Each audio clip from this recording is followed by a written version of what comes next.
Hi guys, मैं हूँ अभिजीत और आप देख रहे हैं गुल्लक फाइनेंस। आज का टॉपिक है ये अमीर अमीर क्यों होते जा रहा है और गरीब गरीब क्यों होते जा रहा है।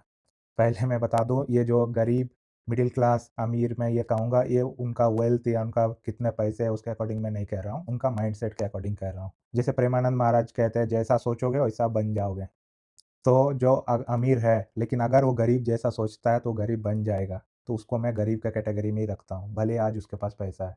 सेम अगर कोई गरीब है लेकिन अमीर का जैसा सोच रखता है तो वो अमीर बन जाएगा, तो उसको मैं अमीर का कैटेगरी में रखता हूँ। सो चलिए अब वीडियो स्टार्ट करते हैं। देखो, किसी को अगर अमीर बनना है तो उसको तीन चीज़ें चाहिए। में पहला है एडुकेशन। मेनली आज का टॉपिक इसी पे ऊपर है, एडुकेशन के ऊपर। दूसरा है एक्सपीरियंस। एक्सपीरियंस देखो टाइम के साथ आ जाता है लोगों के साथ, अगर वो टाइम टू टाइम वो अच्छे से काम करता चले, लेकिन बहुत सारा फैक्टर डिपेंड करता है। देखो, जैसे कि अगर कोई मान लो दो फैमिली है, जो पहला फैमिली है वो बिजनेस फैमिली से बिलोंग करता है, जो फैमिली नंबर दूसरा जो है वो जॉब से बिलोंग करता है, वो लोग जॉब करता है ज़्यादातर। तो पहला जो फैमिली है उन लोग भी 50,000 कमाता है, दूसरा भी 50,000 ही कमाता है। इनकम दोनों का इक्वल है।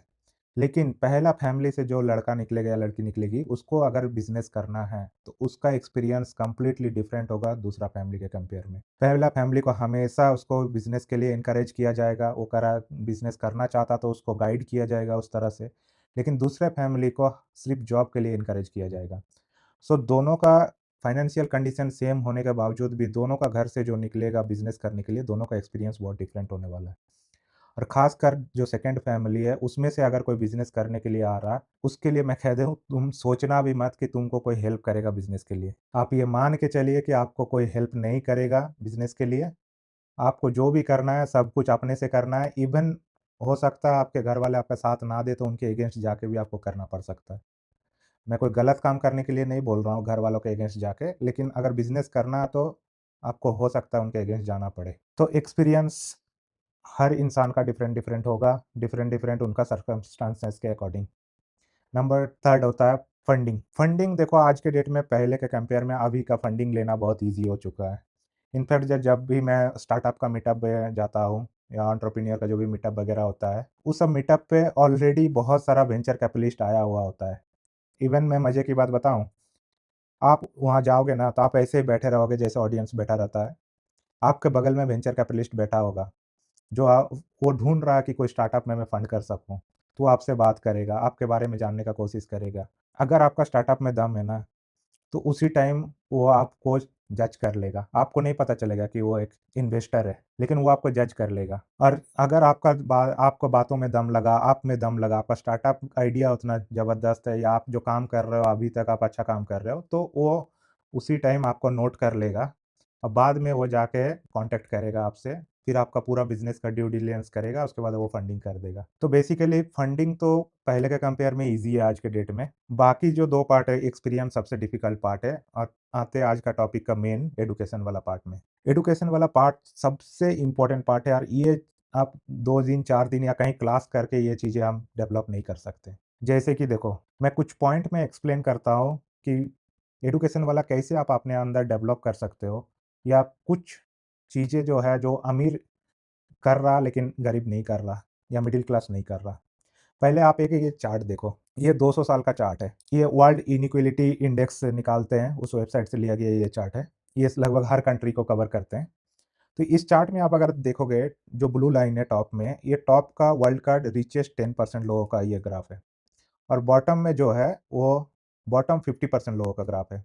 तो टॉप वाला ग्राफ देखो, रेड कलर में जो है ये कंटिन्यूअस बढ़ते जा रहा। लेकिन अगर आप बॉटम का देखोगे तो ये या तो स्टेगनेंट है या तो घटते जा रहा टाइम के साथ। तो ये सोचने वाली बात है कि 200 साल में कितना गवर्नमेंट आया और चला गया। तो गवर्नमेंट अगर बार बार ये बोलते रहती है हम गरीबी हटा देंगे, गरीबी हटा देंगे, लेकिन 200 साल में तो नहीं कर पाया। आज भी गरीबी है ही। तो गवर्नमेंट तो इस चीज़ को शायद टैकल नहीं कर सकती। लेकिन अमीर लोग कैसे गरीबी रेखा से ऊपर आ चुके हैं। कभी ना कभी तो वो भी गरीब रहे ही होंगे, या तो उनका पूर्वज रहे होंगे या वो खुद रहा होगा। कोई भी हमेशा से तो अमीर बन के ही नहीं ना आया। तो जब ऐसा उन लोगों ने क्या किया कि टाइम के साथ वो लोग अमीर होता चला गया और कुछ लोग हमेशा गरीब ही रह गया या गरीब और गरीब होते जा रहे हैं डे बाय डे। कुछ तो वो लोग डिफरेंस कर रहे होंगे ना। तो आज इसी पे बात करेंगे। देखो, पॉइंट नंबर 1 है, financial literacy is more important then a college degree. देखो कॉलेज और एजुकेशन जो ये सब हमारा जो भी एजुकेशन सिस्टम है, इसको जो भी बनाया गया है, इसको बनाया गया है एक अच्छा लेबर कैसे बना सकते हैं किसी को। तो इसके थ्रू से आप कितना भी अच्छा पढ़ लीजिए, आप कितने भी टॉपर क्यों ना हो, एक अच्छा लेबर बनने का ही ट्रेनिंग आपको दिया गया। ये ज़रूरी है, ऐसा नहीं बोल रहा हूँ कि आपको एजुकेशन ज़रूरी नहीं है। लेकिन अगर आपको कुछ हट के करना है, अमीर बनना है, तो आपको कुछ अलग करना पड़ेगा, सिर्फ़ इतना सा करने से नहीं होगा। आपको फाइनेंशियल लिटरेसी होना ज़रूरी है। पहली बात तो देखो एजुकेशन सिस्टम में जो ये पढ़ाई कर रहे हो आप, कॉलेज जा रहे हो, जो भी है, कितने लोग ये है कमेंट करके बताओ तो वो अगर कॉलेज के बाद अगर आपको जॉब नहीं लगता, तो भी आप इस कोर्स को कंप्लीट करोगे। तो आप ये बात एक्सेप्ट कर रहे हो कि अगर इसके बाद जॉब नहीं मिलेगा, तो ये कोर्स आप लेंगे ही नहीं। तो इसका मतलब मैक्सिमम लोग जो भी पढ़ाई करते हैं, वो अपना पैशन के लिए नहीं पढ़ाई करते, वो बस एक जॉब लेने के लिए, आप अर्निंग के लिए पढ़ाई करते हैं। तो अल्टीमेट गोल है अर्न करना, पैसा कमाना अल्टीमेट गोल है। तो जब पैसा कमाना अल्टीमेट गोल है, तो हमें फाइनेंस कैसे मैनेज होता है, हमें वो भी सीखना पहले ज़रूरी है ना। तो फाइनेंशियल लिटरेसी क्यों ज़रूरी है, ये तो आपको समझ आया। देखो, अब फाइनेंशियल लिटरेसी आपको किसी स्कूल या कॉलेज में नहीं पढ़ाया जाएगा फाइनेंस का नॉलेज। हाँ, फाइनेंस का पढ़ाई होती है, लेकिन वो भी एक लेबर बनने के लिए पढ़ाई होती है, उसको मालिक बनाने के लिए पढ़ाई नहीं होती है। ये पर्सनल फाइनेंस कैसे मैनेज करते हैं, इन्वेस्टिंग कैसे करते हैं, ज़्यादातर ये सब चीज़ें आपको खुद से सीखनी पड़ेगी। इनफैक्ट ये जो अमीर बनने का जो रोड होता है, इसमें आपको कोई मदद नहीं करेगा। मैक्सिमम चीज़ें आपको खुद ही सीखनी पड़ेगी। Number 2, rich like to spend time with rich mindset people. आपने ये कोट सुने होंगे, आपका माइंडसेट जो भी है, आपका सराउंडिंग में जो 5 लोगों के साथ आप सबसे ज़्यादा टाइम स्पेंड करते हैं, उसका एवरेज होगा आपका माइंडसेट। तो अगर आपको अमीर बनना है, सोचो ये कितना ईज़ी हो जाएगा अगर वो पाँचों को अगर गरीब हटा के, अगर 5 आप अमीर माइंडसेट वाले लोगों के साथ आप हर रोज़ टाइम स्पेंड कर रहे हो, तो ऑटोमैटिकली आप सोचने लगोगे कि अमीर लोग सोचता कैसे? कैसे वो लोग इन्वेस्टिंग करता? कैसे वो लोग बिज़नेस स्टार्ट करता? आपका दिन भर हमेशा इसी चीज़ों पे बात होगा और जब इसी तरह से बातें होगी, तो आपका थॉट उस तरह से बनेगा। जब थॉट उस तरह से बनेगा, तो आपका फ़ील उस तरह से आएगा। जब फ़ील आप उस तरह से करोगे, तो रिज़ल्ट उसी तरह आप आउटपुट दोगे। इसीलिए जो रीच होता है, वो हमेशा रीच माइंडसेट लोगों के साथ ही टाइम स्पेंड करना पसंद करते हैं। ऐसा नहीं कि वो क्रूर होते हैं, तो इसलिए गरीबों के साथ टाइम स्पेंड नहीं करते। वो लोग भी काइंड हार्टेड होते हैं। लेकिन उनका करियर ग्रोथ एक रीच के साथ ज़्यादा दिखता है, इसलिए उनका सराउंडिंग रीच ज़्यादा होता है। नंबर 3, ये थोड़ा आपको कंट्रोवर्शियल लगेगा। Stop criticising what you want to become. इसका मतलब क्या है देखो, सपोज़ अगर आप अच्छा क्रिकेटर बनना चाहते हो, लेकिन आज आप सारे अच्छे क्रिकेटर जो है, आप उसको भर-भर के गाली देते हो। आपको लगता है आप एक अच्छा क्रिकेटर बन सकते हो? मोस्टली नहीं बनोगे ना। इंस्टेड ऑफ दैट आप क्या कर सकते हो, आप अच्छे से उन लोगों को फ़ॉलो कर सकते हो, उनका रिस्पेक्ट कर सकते हो। इतना डीपली उनको फ़ॉलो कर सकते हो कि वो किस तरह से स्ट्रैटेजी बना रहे हैं, किस बॉल को किस तरह से हिट कर रहे हैं, बॉलिंग किस तरह से कर रहे हैं। अगर ये सब चीज़ों पे आप गौर करोगे, प्रेशर वाला मैच में कैसे वो हैंडल करते हैं, अगर ये सब चीज़ों पे आप गौर करोगे, तो आप सीखते चले जाओगे उन लोगों से। और जब आप सीखते चले जाओगे, तभी आप एक अच्छा क्रिकेटर बन जाओगे। सेम चीज़ अमीरों के साथ भी। अगर आप कंटीन्यूअस अमीरों को गाली देते रहते हो, तो आप खुद भी कभी अमीर नहीं बन सकते, क्योंकि आप उनसे सीख ही नहीं रहे। वो क्या कर रहे हैं। एक एग्ज़ाम्पल देता हूँ, देखो सबसे ज़्यादा लोगों को क्रिटिसिज़्म करते हैं कि ये गवर्नमेंट ने इस बिज़नेसमैन को इतने सस्ते में ज़मीन दे दिया। देखो ये सिर्फ़ इंडिया का बात नहीं है, पूरे दुनिया में जो भी गवर्नमेंट होता है ना, वो बिज़नेसमैन के साथ ही काम करते हैं। उनको फर्स्ट प्रायोरिटी में रखते हैं। रीज़न मैं देता हूँ देखो, एक ज़मीन है मान लो बड़ा-सा लैंड है। सरकार चाहे तो उस ज़मीन को 50 लोगों में बाँट सकती है बहुत सस्ते रेट में देके।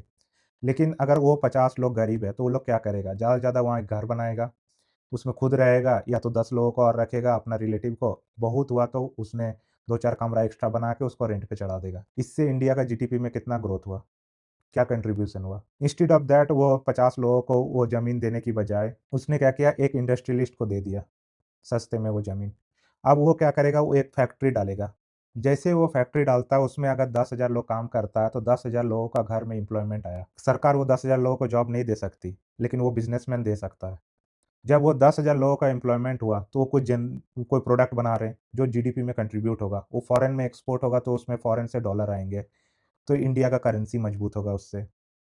दूसरा, जब वो 10,000 लोग वहाँ पर काम करेंगे, तो उनको रहने के लिए घर चाहिए, तो लोकल लोगों का जो भी ऑलरेडी घर है, उन वो रेंट पे चढ़ेगा। तो इनके वजह से उनको भी एम्प्लॉयमेंट मिला, उनको भी कुछ अर्निंग हुआ। फिर उन लोगों के लिए शॉपिंग मॉल खुलेगा, उन लोगों का शॉपिंग होगा और भी बाकी चीज़ें जो होती है, एक प्रॉपर मार्केट बैठेगा। तो एक बिज़नेसमैन को सस्ते में ज़मीन देने से कितने लोगों का भला हो गया, इवन देश का भी भला हो गया जीडीपी ग्रोथ में उनका कंट्रीब्यूशन की वजह से। तो अगर आप गवर्नमेंट के लेवल पे सोचोगे ना, चाहे वो दुनिया का कोई भी गवर्नमेंट हो, इस यही रीज़न है कि गवर्नमेंट हमेशा बिज़नेसमैन को खुश रखना चाहती है। और उतना 10,000 लोगों को जो ये काम पे दिया, इवन बिज़नेसमैन खुद भी जो बिज़नेस कर रहा, उससे कितना ह्यूज टैक्स आएगा गवर्नमेंट को। तो यही रीज़न है कि अमीरों को कभी भी क्रिटिसाइज़ मत कीजिए। गवर्नमेंट अगर साथ दे रही है किसी बिज़नेसमैन को, तो आप उसका पीछे का रीज़न ढूँढने का कोशिश कीजिए। और क्रिटिसाइज़ करने की बजाय आप खुद देखिए कि आप खुद क्या कर सकते हैं कि उस तरह का स्टेज पे आप पहुँच सकते हैं। Point number 4, poor work for the money, but for rich money work for them. जो एक मिडल क्लास या गरीब होते हैं, वो हमेशा सोचता है कि मैंने इतना घंटा काम किया तो मुझे इतना पैसा मिलना चाहिए, या मैंने ये डिग्री कर ली तो मुझे इतना पैसा मिलना चाहिए। ठीक है, अच्छी बात है आपने जो की है। लेकिन एक बात समझो कि आप अगर 10 घंटा काम करते हो हर रोज़, उसके बदले अगर आपको पैसा मिलता है, तो एक टाइम लिमिट है। आप हमेशा 10-10 घंटा, 20 घंटा आप काम नहीं कर सकते। आप 10 घंटा काम कर सकते हैं, अगर आपका सैलरी 10,000 है तो आपको 10,000 ही मिलेगा। आप 20 घंटा काम करोगे तो बी आपको 20,000 हो जाएगा। लेकिन आप 20 घंटा काम नहीं कर सकते, टाइम आपके पास लिमिटेड है।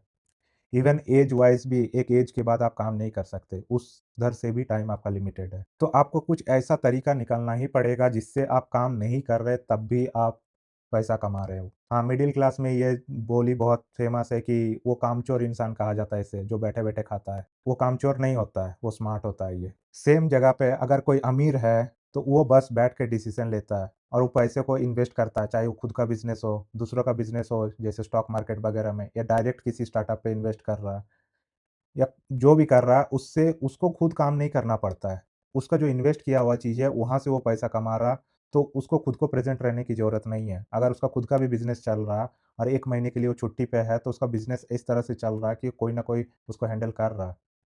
तो उसका अर्निंग में कोई इफ़ेक्ट नहीं हो रहा, वो छुट्टी में है तब भी। Fifth point, rich by assets, poor by liability but they think they bought assets. अमीर लोग एसेट खरीदता है, जैसे मैंने बोला इन्वेस्ट करता है, कहीं भी स्टॉक्स खरीदा या अपना बिज़नेस पे लगाया या कोई प्रॉपर्टी खरीदा, जहाँ से उसका इनकम होते जा रहा, उस एसेट को खरीदने के बाद उसपे इनकम होते जा रहा। वही मिडिल क्लास और पुअर, जैसे मान लो एक कार खरीदा, एक तो वो लोग कार खरीदता है अपने औकात के बाहर, दूसरा वो ज़रूरत नहीं भी है तो भी खरीद लेता है। फर्स्ट ऑफ ऑल अगर आप टियर 1 सिटी में हो तो आपका कार खरीदना कोई फ़ायदे का बात नहीं है, क्योंकि आप इतना ट्रैफ़िक हो चुका है कि दिन में आपका 3-4 घंटा ट्रैफ़िक में बीत जाएगा, आप कार से जाओगे तो। कार खरीदने का तो एक तो फ़ायदा नहीं है, आपको पब्लिक ट्रांसपोर्ट यूज़ करना चाहिए, लेकिन फिर भी अगर वो लोग कार खरीदता है और वो सोचता है कि कुछ एक वैल्यूएबल चीज़ खरीदा है, एक्चुअल में वो वैल्यूएबल नहीं है, क्योंकि वो कार आपको कुछ इनकम करके नहीं दे रही है। दूसरा, उस कार को आप जब बेचने जाओगे काफ़ी लो प्राइस में बिकेगा।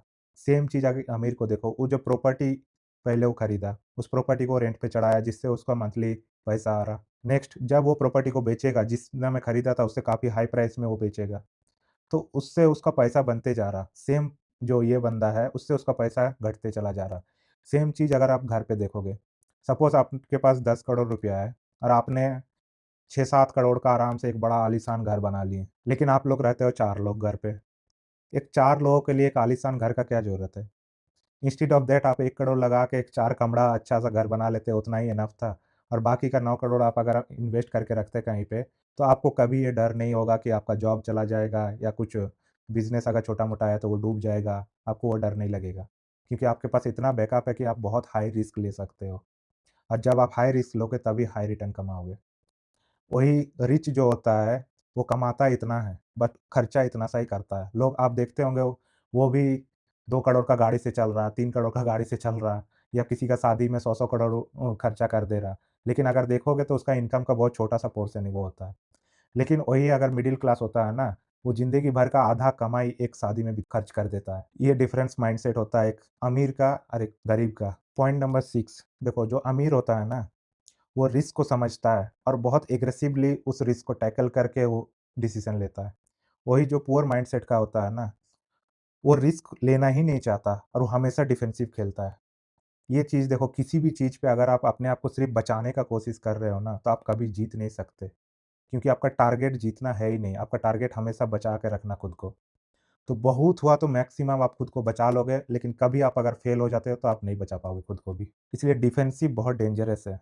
अमीर एग्रेसिव हमेशा खेलता है क्योंकि देखो एग्रेसिव खेलने का वो जीतने के लिए ही खेल रहा। तो जीतने के लिए खेल रहा तो वो हार भी गया ना, तो भी कोई दिक्कत नहीं, लेकिन जब वो जीतेगा, वो जो चाहता है वो चीज़ वो अचीव कर लेगा। और दूसरी बात अमीर एग्रेसिव इसलिए इतना खेल पाता क्योंकि उसने अपना पर्सनल फाइनेंस को बहुत स्ट्रॉन्ग बनाया। आप भी अगर रिच बनना चाहते हो तो आपको पहले अपना पर्सनल फाइनेंस को बहुत स्ट्रॉन्ग बनाना पड़ेगा। जैसे अमीर लोगों के पास सबके पास हेल्थ इंश्योरेंस रहता है, टर्म प्लान रहता है, इमरजेंसी फंड रहता है। उसका जो भी लाइफ का गोल होता है उसमें ऑलरेडी वो काफ़ी चीज़ें इन्वेस्ट करके रखा है। तो अब उसके पास एक्स्ट्रा पैसा है, तो एक्स्ट्रा जो चीज़ है उस पे वो जितना चाहे रिस्क ले सकता है, ताकि वो जब जीत जाए तो उसको काफ़ी ह्यूज अमाउंट ऑफ प्रॉफिट हो उसमें से। तो ये 6 पॉइंट से शायद आपको समझ में आ गया होगा, एक रिच माइंडसेट किस तरह से सोचता है, एक पुअर माइंडसेट किस तरह से सोचता है। अगर आप वीडियो में यहाँ तक आ गए हैं, तो प्लीज़ सब्सक्राइब कीजिए, लाइक एंड शेयर कीजिए एंड कमेंट करके बताइए आप और किस टॉपिक पे वीडियो चाहते हैं। Thank you.